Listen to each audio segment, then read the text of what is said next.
sees, everybody wants to get their ships through the Red Sea. We're the only ones doing anything about it, but everyone wants to, get their ships through there.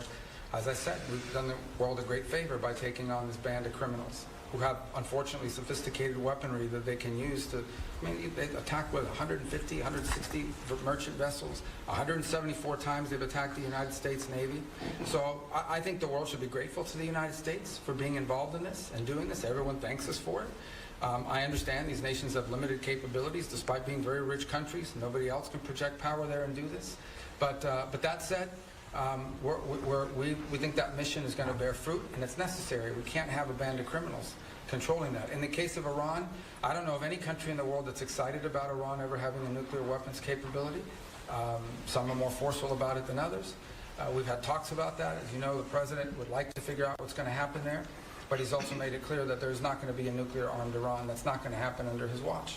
Mr. Secretary, what's your message to foreign citizens who may be afraid to come to the United States because they're concerned about potentially being detained over some minor administrative error, because they might have something on their phone like criticism of the president or of the Israel-Gaza conflict, and they don't want to come into the United States now? No, first of all, those people that have their phones looked at and so forth, and I'll refer you to CBP to go through their processes. But generally, it's people that have been flagged coming in for a reason. I would say that if you're not coming to the United States to join a Hamas protest or to come here and tell us about how right Hamas is, or to tell us about, stir up conflict on our campuses and create riots in our street and vandalize our universities, then you have nothing to worry about. But thousands and thousands of people come into the U.S. every single day to conduct business, to travel, to do all sorts, to visit relatives. It happens every day. It's very commonplace, and nobody has a problem.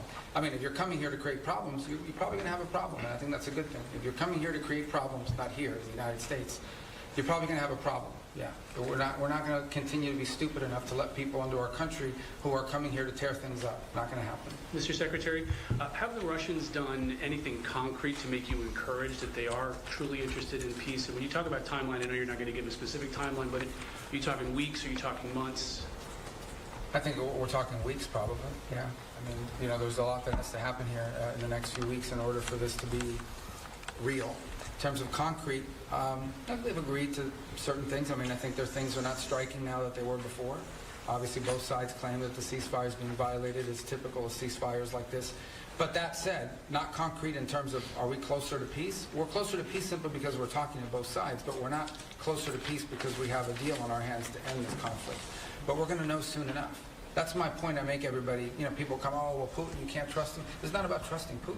Not about trusting anybody. This is about actions. If you're interested in peace, you stop fighting. And you lay out the conditions by which you're willing to end a war. And they have to be reasonable conditions, right? Not crazy stuff. If you're interested in peace, that's what you do. If you're not interested in peace, then you sort of drag it out and you come up with excuses and you pull, and we know that, and we're not going to get pulled into that. But let's hope it doesn't come to that. Let's hope it, let's be optimistic that that's not the direction we're going. We're prepared if it is, but let's hope that we're not heading in the direction of this is just a delay tactic. All right, one more, then we wrap up. Don't you guys want to go home, the ones that came? Your allies here and also Ukraine, they believe the Russia is actually preparing to launch another campaign, a military campaign, as soon as the winter season ends. Do you have any reason to doubt that? That they're going to do what, I'm sorry? The Russian side, they are preparing to start another military campaign. Well, then we'll know they're not interested in peace. And at this very moment, they're targeting energy sites. Can I get a reaction to that? Targeting what, I'm sorry? Energy sites in Ukraine. Well, again, I get that means they're violating the ceasefire. That's not a good sign, but I think I would tell you this, that ultimately this is a war right now. Things are going to be blowing up in Ukraine and inside of Russia because there's still a war going on. That's what we're trying to end. Okay, if we have a true ceasefire, which is what we wanted, a complete ceasefire, nothing should be blowing up. But the Russians didn't agree to that. They wanted a partial. And then obviously when you get into these partials, it's one of the reasons why we didn't push for a partial. We'll take it because it's better than nothing.